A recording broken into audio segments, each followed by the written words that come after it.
কিছু important phrase and idioms. তো কি লেখা, চিকেন হার্টেড ফেলো। আচ্ছা, একজন মানুষের তো আর চিকেনের মতো হার্ট থাকে না, তো এই শব্দের অর্থ কি? এই যে বাগধারা বা এই ফ্রেজ এন্ড ইডিয়মস, এটার অর্থ কি? চিকেন হার্টেড ফেলো আমরা কাকে বলতে পারি? একজন কাওয়ার্ড, এক কাওয়ার্ড বা একজন ভীতু বা একজন খুব কাপুরুষ মানুষকে আমরা কি বলতে পারি? Chicken hearted fellow. তো এক্সাম্পল কি লেখা, Raju is a chicken hearted fellow, মানে রাজু একজন ভীতু বা রাজু একজন খুব কাপুরুষ মানুষ। তো এই চিকেন হার্টেড ফেলো শব্দের অর্থ কি? এক কাওয়ার্ড বা ভীতু। ঠিক আছে, নেক্সট কি লেখা, লাফিং স্টক। তো লাফিং স্টক শব্দের অর্থ কি? অ্যান অবজেক্ট অফ লাফটার বা হাসির পাত্র।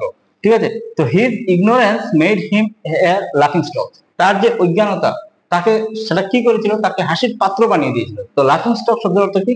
হাসির পাত্র বা an object of laughter. Next কি লেখা, এ ন্যারো এসকেপ। ন্যারো এসকেপ শব্দের অর্থ কি? এ মার্জিনাল এসকেপ, মানে খুব অল্পের জন্য বাঁচা। তো কি লেখা, mister Patel had a narrow escape from death, মানে মিস্টার প্যাটেল কি হয়েছিল? মৃত্যুর থেকে অল্পের জন্য বেঁচেছিল। আমি অল্পের জন্য বাঁচলাম, তো কি আমি ইউজ করতে পারি? এ মার্জিনাল এসকেপ। ঠিক আছে, নেক্সট কি লেখা, এ man of iron will. A man of iron, iron শব্দের অর্থ মানে এমনি বোঝা যাচ্ছে খুব দৃঢ় বা শক্ত। এটার মিনিং কি? এ ম্যান অফ স্ট্রং উইল, যার খুব প্রবল ইচ্ছা বা দৃঢ় ইচ্ছা শক্তি সম্পন্ন ব্যক্তিকে আমরা কি বলতে পারি? A man of strong will. Example কি লেখা, doctor APJ Abdul Kalam was a man of iron will. Doctor APJ Abdul Kalam কি ছিলেন?